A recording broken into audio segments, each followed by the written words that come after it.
Bueno, seguimos y ahora vamos a hablar de algo que es fundamental para el periodismo. En el diario.es, desde su nacimiento, tuvimos muy en cuenta que para que nuestro trabajo pudiese ser independiente y pudiese tener valor para la comunidad a la que nos dirigíamos, primero, no podíamos perder dinero, porque eso sería insostenible. Y segundo, nuestras cuentas tendrían que ser transparentes.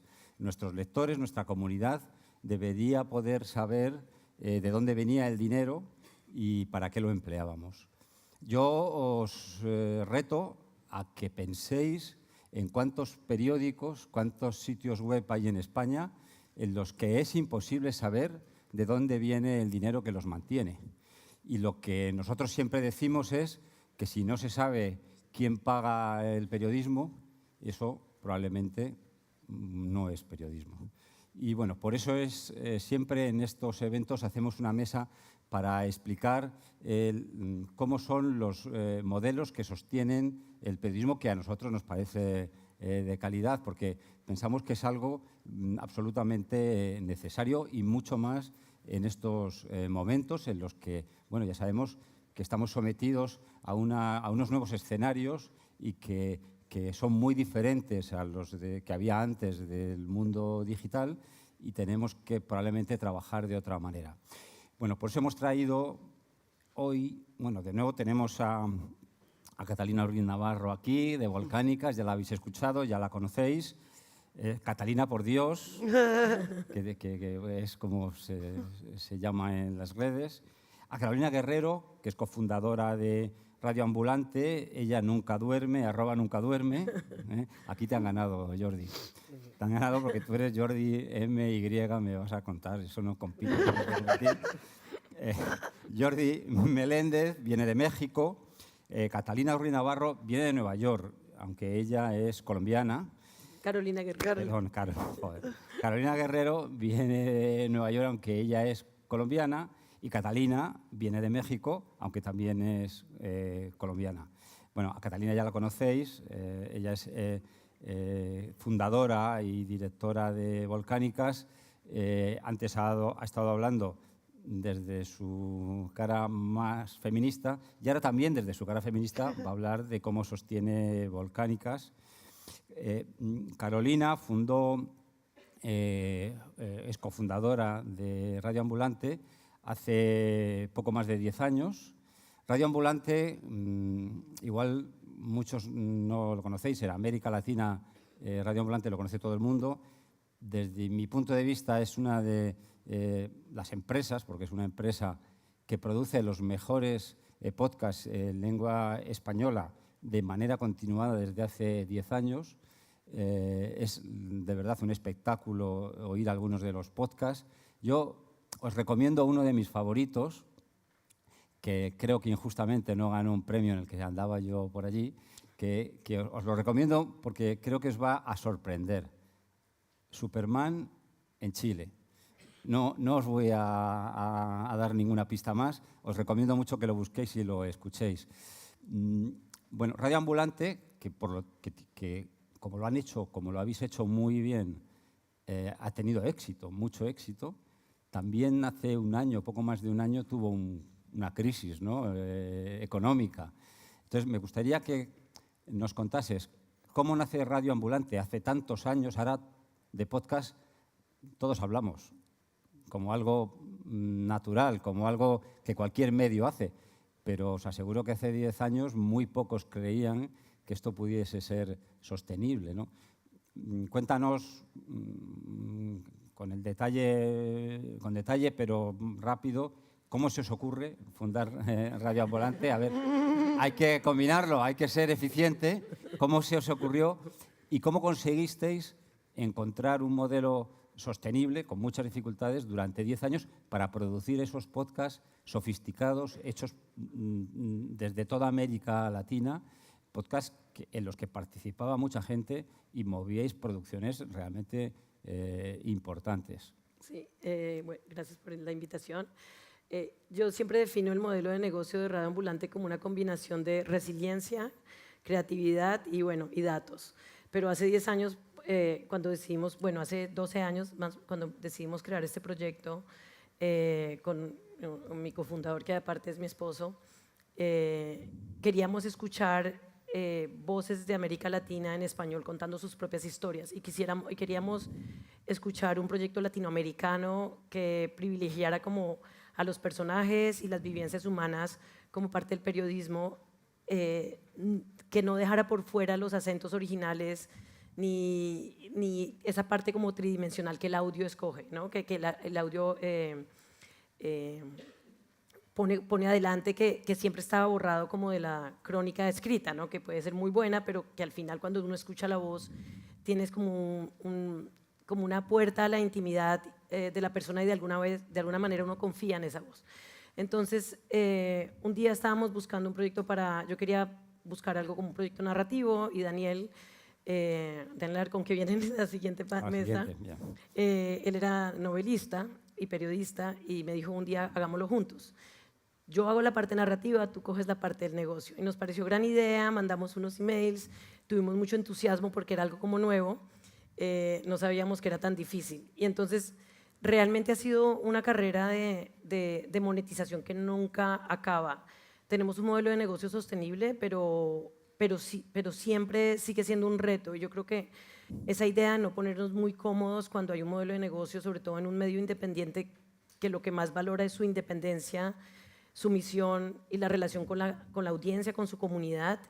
Eso es como lo más importante, y para no perder eso y no comprometer nada de estos valores, lo más importante siempre es entender que todo puede cambiar fácilmente, toca como estar anticipando. Entonces, al principio cuando lanzamos, tocamos varias puertas, todo el mundo muy entusiasmado contando historias, todo el mundo nos apoyaba mucho, estábamos en Estados Unidos y este era un tipo de formato narrativo, pero periodismo como humano, digamos, que era común en la radio pública ahí, pero no en español ni en Latinoamérica, como de largo aliento. Entonces, había entusiasmo, pero no habían tantos recursos. Y lanzamos una campaña de microdonaciones en una plataforma que se llama Kickstarter. Fue la primera vez que alguien puso ahí o periodismo podcast, recogimos $46,000 y ahí nos describimos como una empresa sin ánimo de lucro. Pero nos costó bastantes años poder encontrar apoyo de fundaciones, todavía nos cuesta trabajo, nos costó bastante tiempo como encontrar entusiasmo siempre, porque la audiencia siempre ha crecido sin parar. Pero el modelo de negocio siempre es como algo que como que el valor del proyecto, la comunidad y la audiencia la entienden muy bien, pero de alguna manera los financiadores no. Entonces nos ha tocado ser muy creativos y hoy en día lo que hemos hecho es una carrera de una combinación de apoyo de fundaciones, que no es tan alto para ser una organización sin ánimo de lucro, pero que funciona, tiene como un tercio, un cuarto de la monetización en este momento, una combinación, unas alianzas de distribución con plataformas. Estábamos hace poco con NPR, que era como la National Public Radio, con Radio Ambulante. Ahora que tenemos 3 podcasts, Radio Ambulante, Lilo y Central, estamos en una plataforma que se llama iHeart, que nos ayuda a buscar patrocinios y auspiciadores, entonces no tenemos la carga de construir un departamento de ventas. Y tenemos un programa de membresía súper fuerte, en donde los oyentes que valoran nuestro periodismo y quieren que sigamos contando estas historias de todo el continente, donan. ¿Y esa comunidad de membresía qué porcentaje de los ingresos os supone? En ese momento es como el 30%. Pasamos una crisis recientemente, como hace un año y medio, tuvimos como un bajón porque uno de nuestros medios que nos ayudaba a distribuir, Vice Media, se quebró de un día para otro. Teníamos con ellos un acuerdo de distribución y nos dejó así como wow, en un abismo con un déficit que era no vamos a salir de esta. Entonces fue un año muy difícil y ya teníamos un programa de membresías estable, pero en un punto decidimos decirle a la comunidad, como estamos viendo por primera vez la posibilidad de cómo luciría un mundo sin radio ambulante, y la comunidad vino a ayudarnos. Ustedes tienen experiencia en el diario con lo que significa una audiencia que realmente paga porque valora el periodismo, pero sí ahora es como el 30% digamos, un programa de membresías que tiene unos premios digitales, acceso a unos talleres, acceso a unos eventos, pero literalmente la gente dona porque sabe que es un proyecto único todavía y que quieren que siga existiendo. Y de esa crisis de la que hablabas, que yo también citaba al principio, habéis salido reforzados, porque de pronto habéis hecho más cosas, ¿no? No solo talleres, el hilo central, quiero decir, estáis multiplicando vuestros canales. Pues reforzados el medio, yo estoy acabada y además, como les conté, Daniel también trabaja ahí, tenemos una familia, estamos casados, entonces es como un impacto, digamos, en el equipo ejecutivo, que no somos solo nosotros dos, también hay 3 personas más. Muy duro tratar de salvar una compañía y sobre todo es muy duro como tener un equipo que es tan bueno y que además la compañía cada vez mejor a nivel editorial, cada vez mejor, como tú lo dijiste.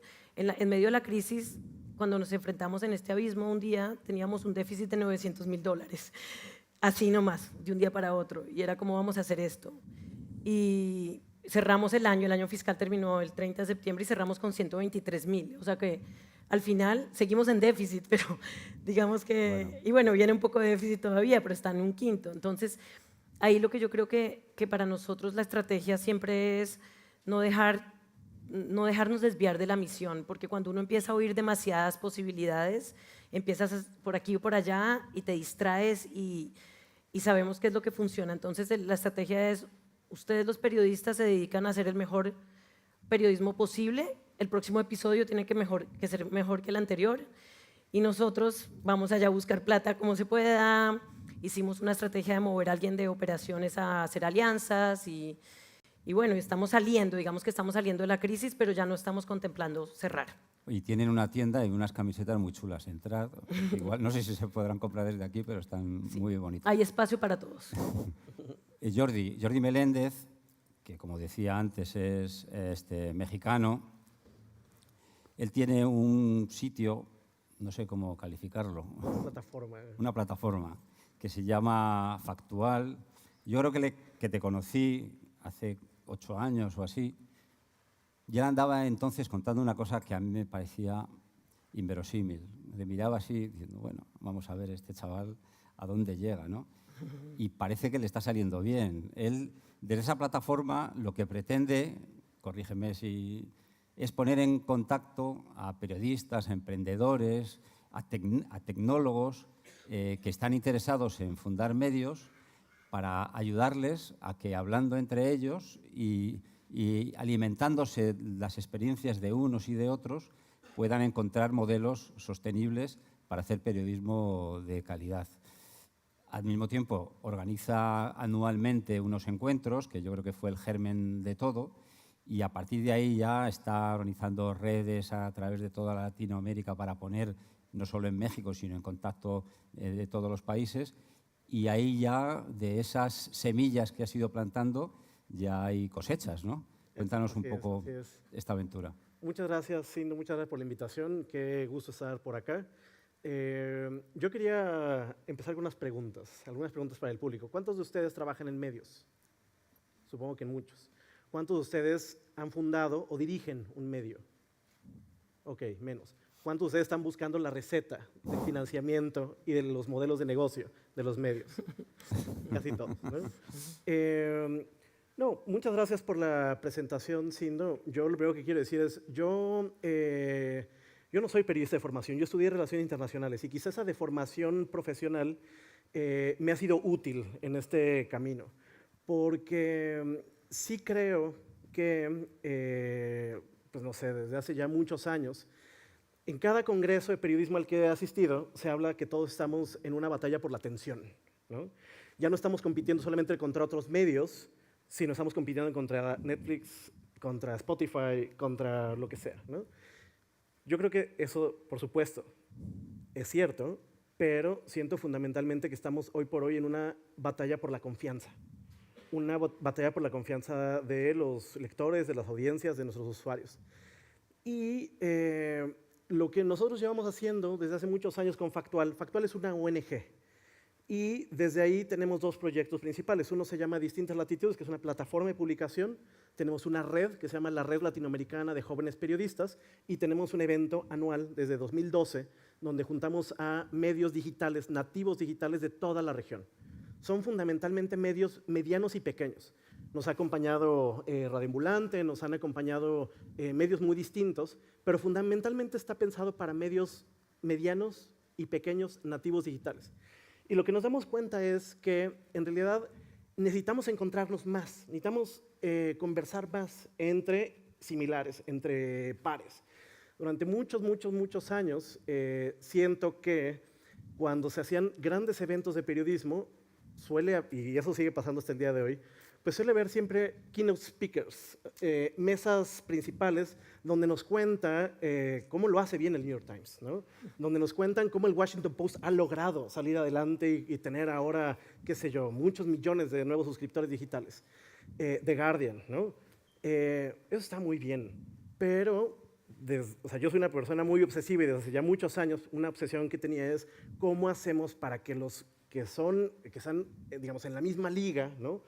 De Bolivia, de Argentina, de El Salvador, de Colombia y Venezuela puedan dialogar sobre sus propios temas en igualdad de circunstancias. Y a partir de ahí se empezó a generar un ciclo de muchas conversaciones que después pasó algo interesante. A partir de ese foro me di cuenta que se estaban estableciendo relaciones de amistad con los panelistas que nos acompañaban a nuestro foro.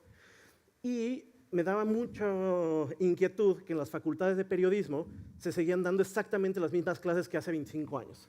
Crónica, cómo hacer de periodismo en televisión, cómo hacer periodismo en radio, etc. Y nadie estaba hablando sobre periodismo con perspectiva de género, periodismo con perspectiva de derechos humanos, periodismo de datos, periodismo con perspectiva de migraciones, etc. Entonces dijimos, ¿por qué no utilizamos a esos amigos que hemos creado a partir del foro y los hacemos tutores de una red para gente joven?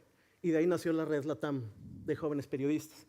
Aquí hay algunas personas de la red LATAM que nos están acompañando. Llevamos ya 9 generaciones que nuclean a 462 personas de 24 países y la red LATAM no es otra cosa sino es una escuela de confianza para que personas que tienen experiencias vitales súper distintas. Hay personas migrantes, refugiadas, exiliadas, hay personas que nunca han salido de su país, hay personas que viven en grandes ciudades como Nueva York, Sao Paulo, Ciudad de México, hay personas que viven en pueblos muy pequeñitos, hay personas de izquierda, personas de derecha.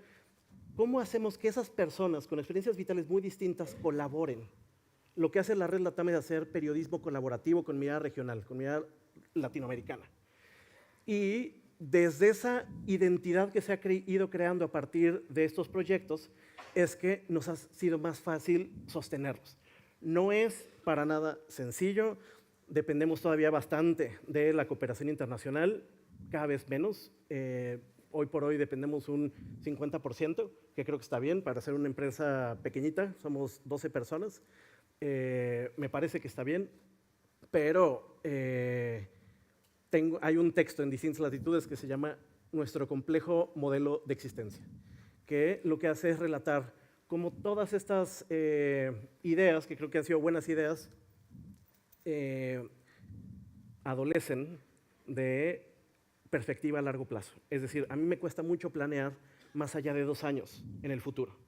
Lo platicaba hoy esto en la mañana con Catalina, ¿no? O sea, el nivel de estrés que existe alrededor de toda la industria mediática sobre qué va a pasar, sobre los cambios tecnológicos, los cambios del modelo de negocio, hace que la incertidumbre y el estrés por cómo vamos a financiar lo que nos gusta hacer, pues nada, eso es lo que nos suele quitar el sueño, pero la verdad es que estoy muy feliz del proyecto, de lo que hemos podido lograr en estos 12 años. Catalina, ¿cómo hace una periodista colombiana para viajar a México, montar un medio que se llama Volcánicas, feminista, y conseguir que sea sostenible? ¿Cuál es la magia? Uy, yo siento que he estado reaccionando a situaciones complicadas y adversas una y otra vez y así fue como salió Volcánicas. Nosotros tenemos una historia de origen muy dramática y es que antes, o sea, el proyecto comenzó como la revista feminista de un medio independiente guatemalteco que se llamaba Nómada, que era un gran medio, hacía un trabajo anticorrupción muy interesante, dirigido a un público joven.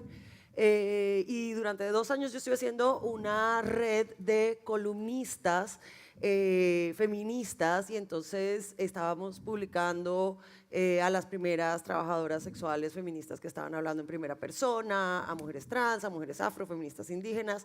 Eso fue un trabajo muy chévere hasta que a los 2 años de trabajo salieron unas denuncias contra el dueño, editor general y director de Nómada.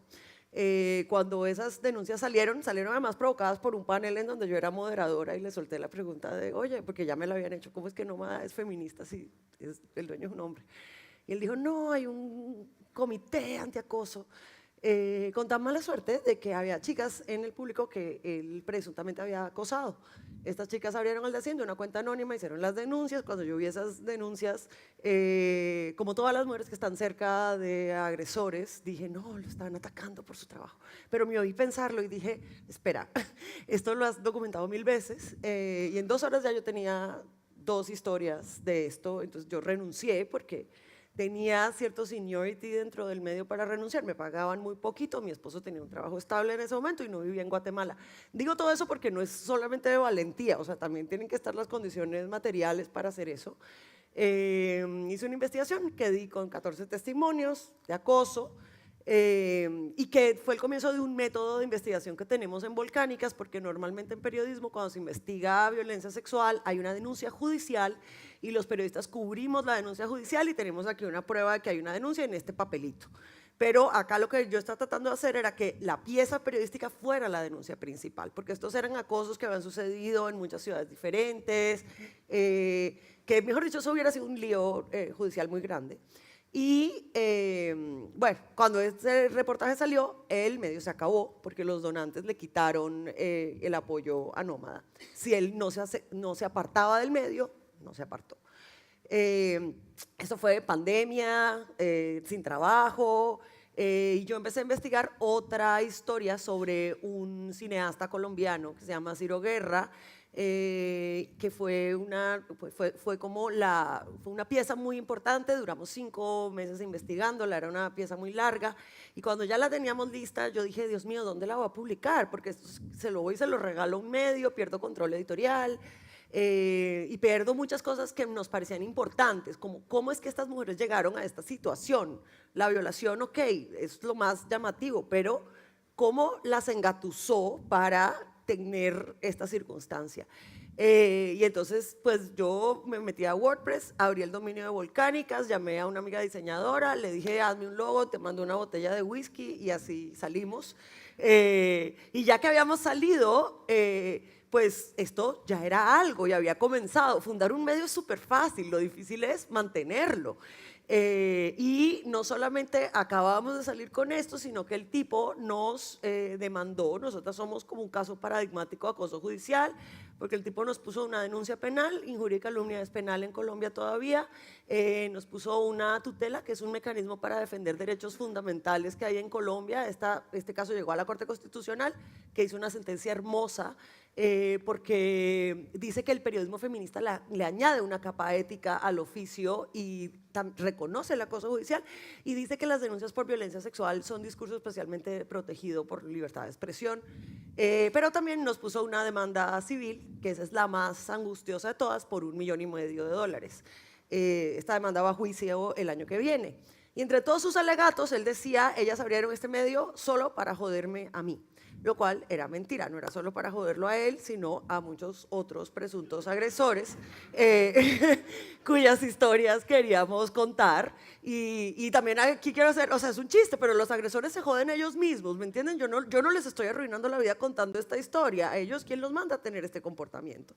Y entonces yo dije, a todas estas, embarazada como de 8 meses, hay que conseguir dinero.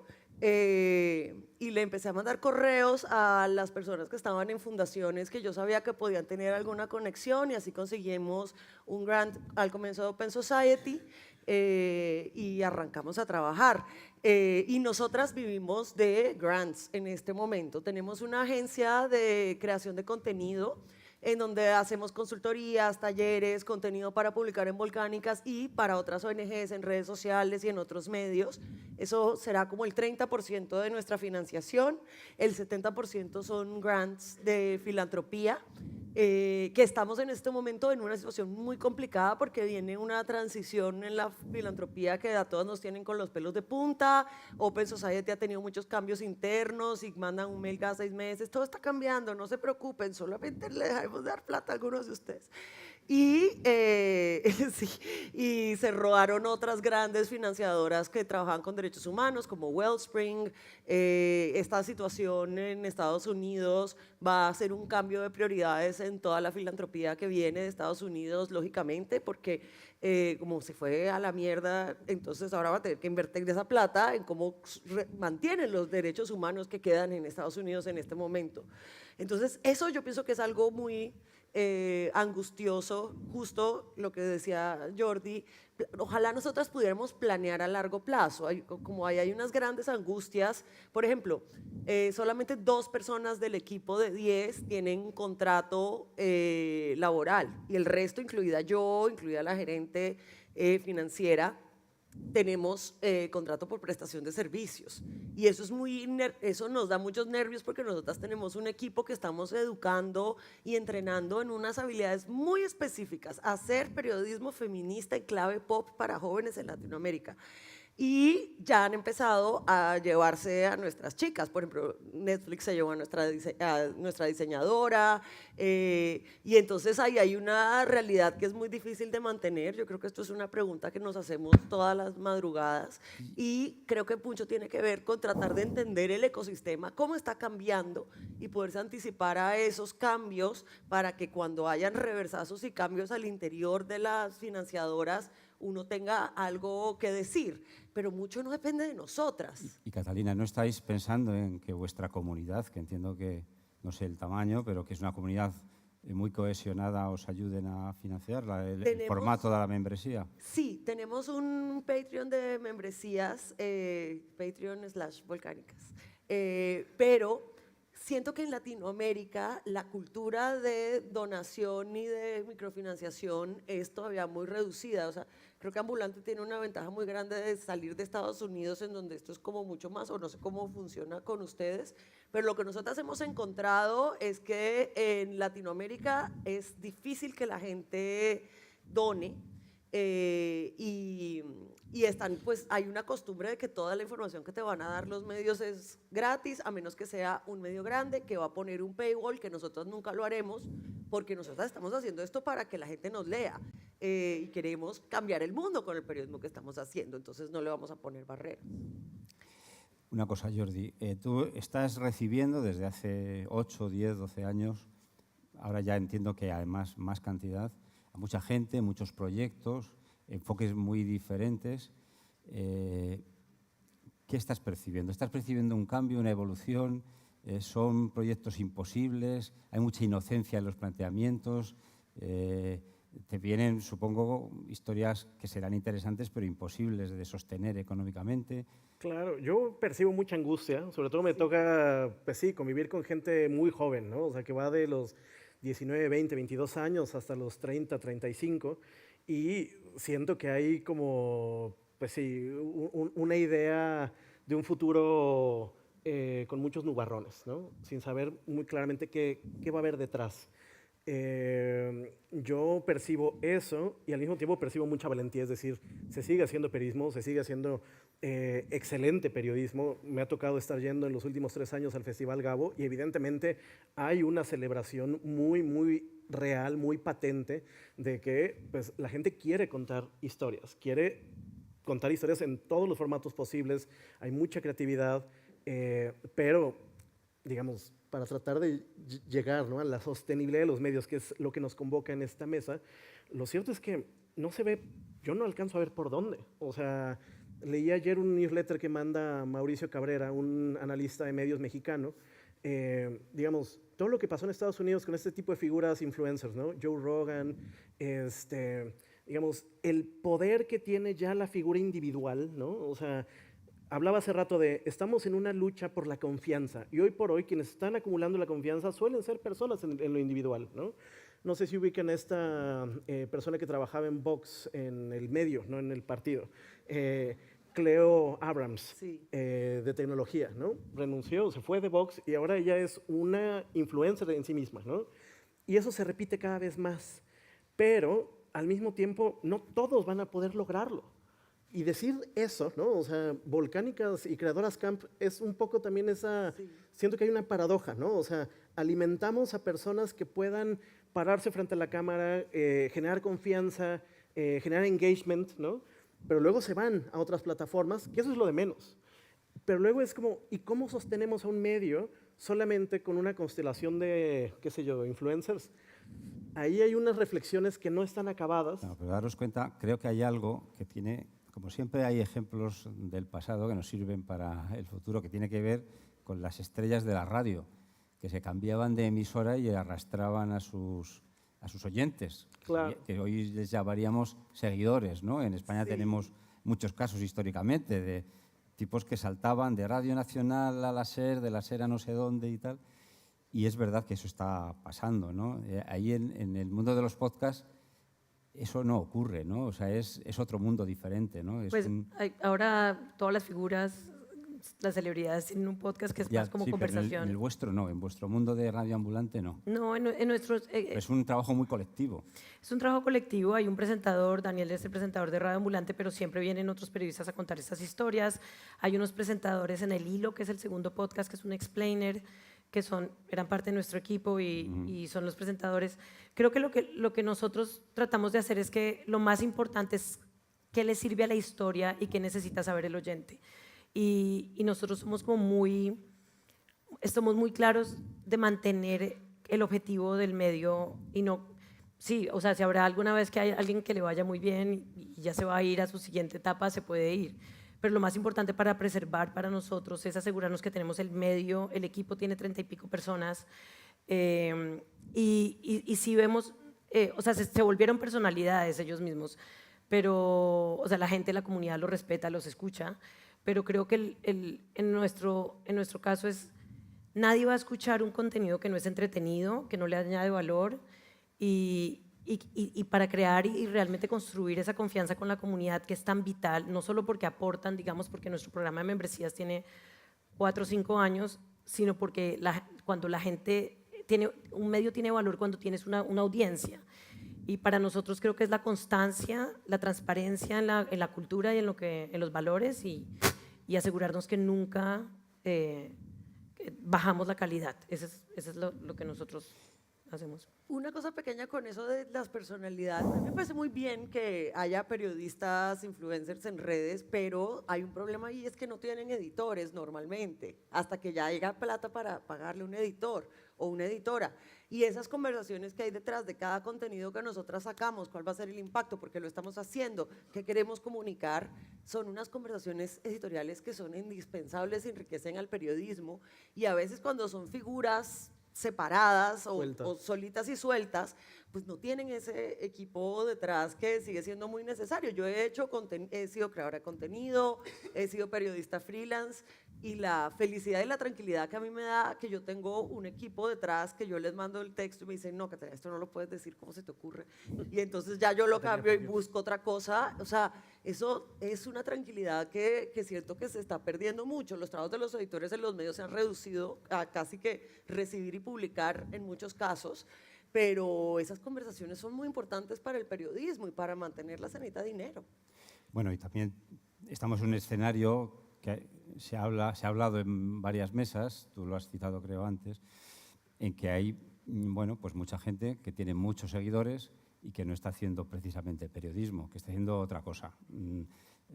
Unos con más mala intención que buena, otros con más buena intención que mala, sí, pero que no se le puede llamar periodismo, pero tenemos un problema porque mucha gente percibe o cree o supone que sí es periodismo. Claro. Y entonces ahí sí que tenemos un reto de influencia, de credibilidad y obviamente también de sostenibilidad.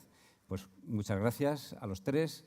Ahora vamos un poco rápido. Ahora tenemos la suerte de tener a tu marido, a Daniel Alarcón, que es el cofundador de Radio Ambulante, que es al que escucháis muchas veces o escuchamos muchas veces cuando presenta los podcasts y que le va a entrevistar Juan Luis Sánchez. Juan Luis Sánchez es el presentador de nuestro podcast diario, del podcast diario del diario.es, que, bueno, sin tener que irse a ninguna estadística superoficial, es el líder diario de los podcasts en España de lejos.